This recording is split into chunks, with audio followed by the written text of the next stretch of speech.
میں بھی جب قلات میں گیا نا، 2 مہاراج سے ملاقات ہوئی، دونوں کی شادی نہیں ہوئی تھی. ایک تو ینگ تھے ذرا، دوسرے تھوڑے ایجڈ تھے، ان کا انٹرویو نہیں آیا. تو وہ بھی نہیں، اتنے بڑی عمر کے ہو گئے، ان کے بچے گھوم رہے ہیں وہاں. میں نے بار بار پوچھا یہ بچے آپ کے ہیں؟ کہہ رہے نہیں میرے نہیں ہیں. پھر میں نے پوچھا یہ بچے آپ کے ہیں؟ کہہ رہے میرے نہیں ہے. بھائی میں نے تو شادی نہیں کی. ایک دم میرے شوق ہوا. میں نے کہا بھائی مہاراج کیا کر رہے ہو؟ قال النبی صلی اللہ علیہ وسلم تزوجوا ولا تکونوا کرہبان النصارى، نکاح کرو عیسائیوں کے پادریوں کی طرح نہ بنو. کیا کرتے ہیں؟ واتقوا اللہ الذی تساءلون به الارحام. دولہا دلہن کو سمجھایا جا رہا تھا انسان کے بچے بن جاؤ. یہ خطبہ ایسا ہے، آپ نیٹ پہ لکھو اس کا ترجمہ آ جائے گا. پنڈت جی کی الفاظ لکھو تو نیٹ بولے گا پتہ نہیں کیا بول رہا ہے بھائی، تو میری کچھ سمجھ میں نہیں آ رہا. صحیح ہے نا؟ وہ پنڈت جی سے ہی پوچھنے پڑیں گے. میں تو گیا تھا پنڈت جی سے پوچھنے کے لیے بھائی کچھ بتاؤ، لیکن میں نے کہا وہ پھر ناراض نہ ہو جائیں. پنڈت مہاراج تھے وہ، پنڈت جی تھے بھی نہیں. پتہ نہیں مہاراج میں پنڈت جی میں کیا فرق ہوتا ہے. وہ ان کے مفتی اعظم ہوتے ہوں گے شاید پنڈت، اور مہاراج نارمل مولانا ہوتے ہوں گے، تو شاید یہ ہوتا ہو، واللہ عالم. خیر، پھر اللہ نے کیا فرمایا؟ دوسری آیت جو پڑھی جاتی ہے، یا ایھا الذین آمنوا اتقوا اللہ وقولوا قولا سدیدا. ایمان والو اللہ سے ڈرو اور ہمیشہ سیدھی سیدھی بات کیا کرو. کیا کیا کرو؟ یہ نہیں کہ سچی بات. قولوا قولا صادقا نہیں کہا اللہ نے، قولوا قولا سدیدا. سدیدا کا مطلب سیدھی سیدھی، ٹیڑھی میڑھی آڑے ترچھے نہیں چل باتیں نہیں کیا کرو. اس سے فائدہ کیا ہوگا؟ یصلح لکم اعمالکم، تمہارے اعمال کو درست کر دے گا. یہ میاں بیوی کو سمجھایا جا رہا ہوتا ہے کہ ابھی سے نا سیدھی بات کرنا سیکھو. ٹوپیاں گھمانا، شوہر بیوی کو ٹوپیاں، بیگم میاں کو، پوری زندگی کس پہ چلتی ہے؟ ٹوپیوں پہ. سیدھی بات کرتے ہی نہیں. سسرال سے الگ آڑی ترچھی باتیں، سسرال والے داماد سے الگ، بیٹی سے الگ. گھروں میں جو آگ لگتی ہے وہ سیدھی باتیں کرنے سے لگتی ہے، آڑی ترچھی باتیں کرنے سے. جھوٹ پلو گھماتے ہیں باتوں کو، صحیح بات ہی نہیں کرتے.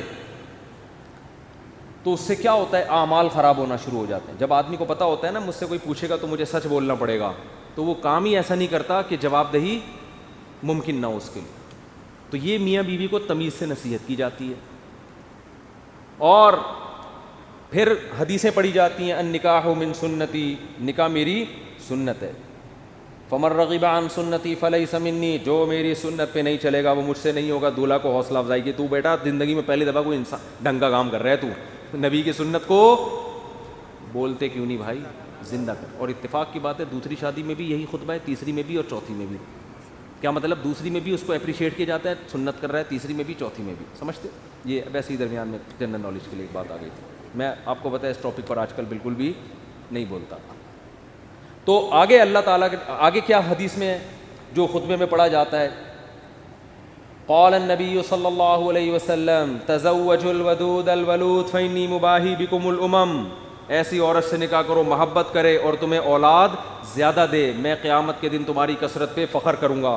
میاں بیوی کو سمجھایا جاتا ہے نسل مت روکنا، تمہارا ملاپ پائیدار، کامیاب، خوشیوں بھرا اور آخرت میں ترقی کا سبب جبھی ہو سکتا ہے جب تم دونوں اولاد کی کثرت چاہو.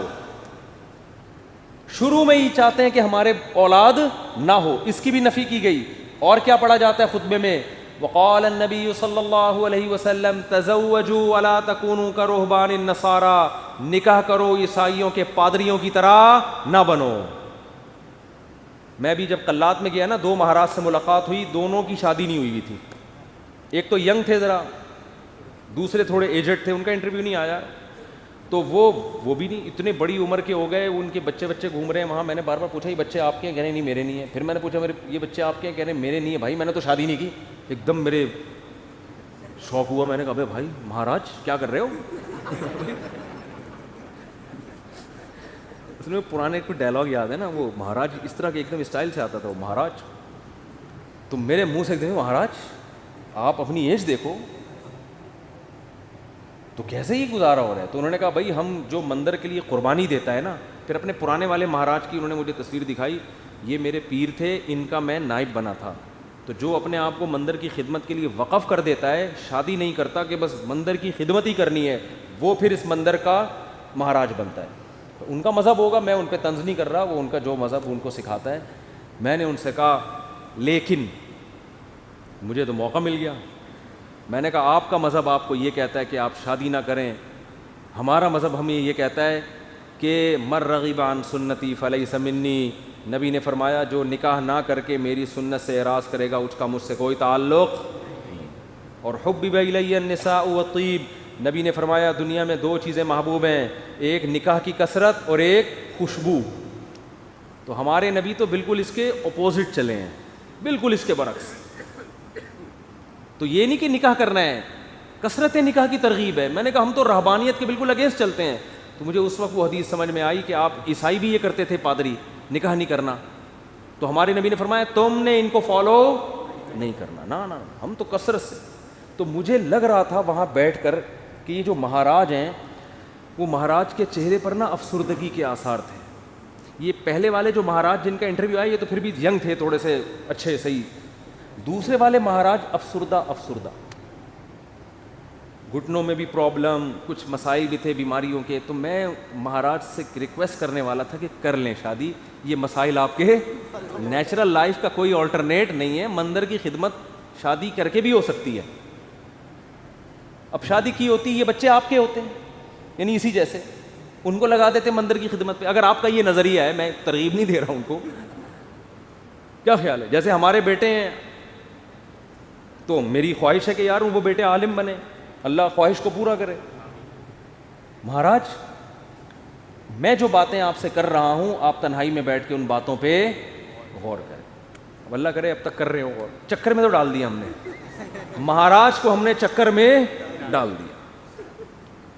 مہاراج اب بیٹھ رہا ہوگا یار مسئلہ کیا ہے, بات تو صحیح کی ہے بندے نے, زندگی بھی برباد کر دی. پھر میں نے مہاراج سے بھی کہا, میں نے کہا یہ بھی دیکھ لینا کہ آخرت میں اس شادی نہ کرنے کا کوئی ثواب بھی ملے گا. ایسا نہ ہو کہ نہ یہاں کے رہے نہ وہاں کے رہے. قرآن کہتا ہے الذین ضل سعیہم فی الحیاۃ الدنیا وہم یحسبون انہم یحسنون صنعا. قرآن کے الفاظ ہیں. بھائی ہندو یہ نہ سمجھیں کہ میں تو اسلام کی بات کروں گا نا, آپ کا مذہب اگر یہ کہتا ہے تو ٹھیک ہے بھائی آپ اس کو فالو کریں, آپ کو نہیں سمجھ میں آ رہا تو ہم کیا کہہ سکتے ہیں. لیکن ہمارا جو مذہب ہے وہ ہمیں کیا کہہ رہا ہے, وہ یہ کہہ رہا ہے کہ الذین ضل سعیہم فی الحیاۃ الدنیا. کچھ لوگ دنیا میں ایسے ہیں کہ جن کی کوششیں برباد ہو جائیں گی دنیا میں, حالانکہ وہ یہ سمجھ رہے ہیں کہ وہ بہت اچھا کام کر رہے ہیں. دیکھو ایک آدمی غلط کام کر رہا ہوتا ہے, غلط کو غلط سمجھ کے, اس کو پتہ ہے بھائی چرس پینے کا آخرت میں کوئی ثواب ملے گا, اور چرسی کو امید بھی نہیں ہوتی. وہ کہہ رہا ہو یار مجھے پتہ ہے آخرت میں بربادی ہے لیکن اب مزے اڑا لوں تھوڑی دیر کے. ہیروئنچی کو پتہ ہے آخرت میں بربادی ہے مگر مزے اڑا لو. زانی کو پتہ ہے آخرت میں بربادی ہے مگر مزے اڑا لو. لیکن کچھ لوگ ایسے ہوتے ہیں جو بڑی محنت کر رہے ہوتے ہیں, اپنی حلال خواہشات کو بھی قربان کر رہے ہوتے ہیں, اور وہ سمجھ رہے ہوتے ہیں آخرت میں مل جائے گا بدلہ. اللہ کہتے ہیں نہ دنیا میں ملے گا اور نہ آخرت. کیونکہ پیپر جو اللہ نے بنایا ہے نا اس کو فوکس کرنا ہے آپ نے. پیپر فزکس کا ہے اور آپ ریاضی کے مشکل ترین سوالات لے کے بیٹھ گئے, اور جو فزکس کا آسان سوال تھا اس کا آپ اس کو حل نہیں کر رہے. کیمسٹری کا آسان سوال تھا پانی کا فارمولا کیا ہے, ہائیڈروجن ڈائی آکسائڈ ہے نا, یہ بہت آسان تھا. آپ کہہ رہے تو بہت آسان ہے یار, یہ نہیں حل کرتا میں. مجھے اصل میں ایک فزکس کا ایک بڑی پیچیدہ ایکویشن ہے, اس کو میں حل کر سکتا ہوں. اس کو بیٹھ کے آپ نے حل کرنا شروع کر دیا. عقل مند کہے گا بھائی تیرے سے جو پوچھا گیا ہے اس کو تو فوکس کر, جو سوال پوچھا نہیں جا رہا اس کا جواب کیوں دے رہا ہے. اب آپ جواب میں یہ کہیں یار دیکھو میری اتنی محنت کر کے میں نے فزکس کی اس ایکویشن کو حل کیا ہے, میں یہ سوچ بھی نہیں سکتا کہ ممتحن اور ایگزامینر میری اس محنت کو ضائع کر دے, یقیناً 100 نمبر دے گا. اس سے کیا ہے 100 نمبر تجھے ہائیڈروجن ڈائی آکسائڈ لکھ دیتا مل جاتا ہے. آپ کے اتنے آسان سوال کے 100 نمبر نہیں ہو سکتے. یہ دلیل صحیح ہوگی نہیں یاری بات میرا خیال ہے. او بھائی یہ دلیل بالکل غلط ہوگی کہ یہ نہیں دیکھا جاتا کہ سوال مشکل ہے یا آسان. ہم نے دیکھا نا یوٹیوب پہ ایک ہندو کرالنگ کرتا ہوا پتہ نہیں دلی سے یو پی جا رہا ہے یا کہاں جا رہا ہے, لیٹ کے کہہ رہا ہے بھائی یہ پتہ نہیں کون سے بھگوان ہے جس کی روح خوش ہو جائے گی اس سے. تو آپ محنت بہت کر رہے ہیں, اس کا رزلٹ کیا ہے؟ 0.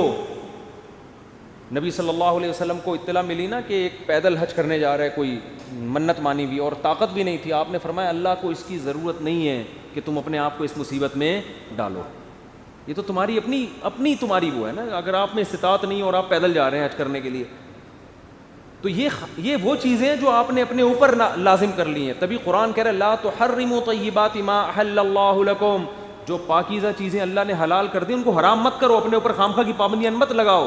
ان پابندیوں سے تم تو ڈپریشن میں جا سکتے ہو, صحت برباد کر سکتے ہو. یہ ہم سے امیدیں مت لگانا کہ آخر میں تمہیں آخرت میں اس کا اجر ملے گا. 0 نمبر ہوں گے تمہارے, بلکہ الٹا گناہ ہوگا. تو میں ان سے کہہ رہا تھا بھائی تم شادی کر لیتے, بیوی بچے ہوتے, تمہاری ڈیزائرز پوری ہوتی ہیں, صحت اچھی ہوتی, تمہیں اولاد ملتی, اولاد کے تو دیکھ کے انسان کی بانچیں کھل جاتی ہیں. لیکن مہاراج کا اپنا نظریہ, وہ اپنی سوچ. بہرحال یہ بات, ہاں نکاح کے خطبے کی بات کر رہا تھا. تو نبی نے کیا فرمایا, تزوجوا ولا تکونوا کرہبان النصارى, نکاح کرو بھائی راہبوں کی طرح مت بنو. وہ سمجھتے ہیں نہ کر کے اللہ کو خوش کر لیں گے, ایسا نہیں ہے. نکاح کرنے سے اگرچہ تمہاری خواہش پوری ہو رہی ہے, تمہاری ڈیزائرز پوری ہو رہی ہیں, تمہارے لیے ایک لذت کا سامان پیدا ہو رہا ہے, لیکن اس ڈیزائرز پوری کرنے سے اللہ ناراض نہیں ہوتا, بلکہ اللہ اور خوش ہوتا ہے. کیونکہ اللہ نے یہ رکھی اس لیے کہ تاکہ مرد عورت کے حقوق اٹھائے, ذمہ داریاں اٹھائے, اس کی اولاد کی تربیت کرے. اگر یہ ڈیزائرز پوری کرنے پر پابندی لگا دی جاتی, عورتوں کا بھی بیڑا غرق ہوتا اور تمہارا بھی, اور نسل بھی نہ بڑھتی جو اللہ چاہتا ہے. تو اب اصل جو میں ٹاپک کی طرف آتا ہوں, کتنا اچھا خطبہ ہے نا, یہ دولہا دلہن کو سمجھایا جا رہا ہے. وہ تو الگ بات ہے, دولہا دلہن خطبہ سنا اور پتلی گلی سے نکل لی, پوچھتے ہی نہیں کہ مفتی صاحب کچھ ترجمہ کرا دو, کیا کہا تھا, نصیحتیں. وہ تو ان کا اپنا ہیڈیک ہے نا, یہ اللہ کا قصور نہیں ہے, پوچھتے ہی نہیں, بس آ جاتے ہیں نادرا سے رجسٹرڈ ہو گیا. نادرا سے مفتی صاحب آپ نے کہا تھا 1 ہفتے کے اندر سرٹیفکیٹ مل جائے گا, وہ ولید سے رابطہ نہیں ہو رہا ہے, 1.5 ہفتہ ہو گیا ابھی تک. اس کی فکر ہوتی ہے بیوی میرے نام ہو جائے. میں ان سے کہتا ہوں دیکھو بیوی تمہاری ہو گئی ہے, نمبر پلیٹ ایشو ہو جائے گی تھوڑے دن.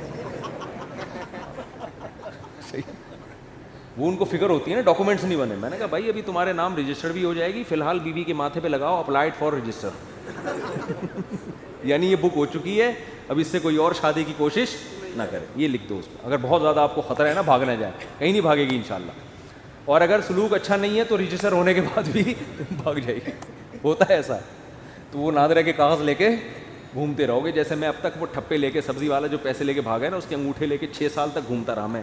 انگوٹھا ابھی بھی رکھا ہوا, میں نے پھاڑ کے پھینک دیا. میں نے کہا یار انگوٹھے پہ تو کیس ہو نہیں سکتا, دل تو چاہ رہا تو اس انگوٹھے کو پکڑ کے لگاؤں میں کھینچ کھینچ کے. تو یہ کاغذات دھرے کے دھرے رہ جاتے ہیں. تو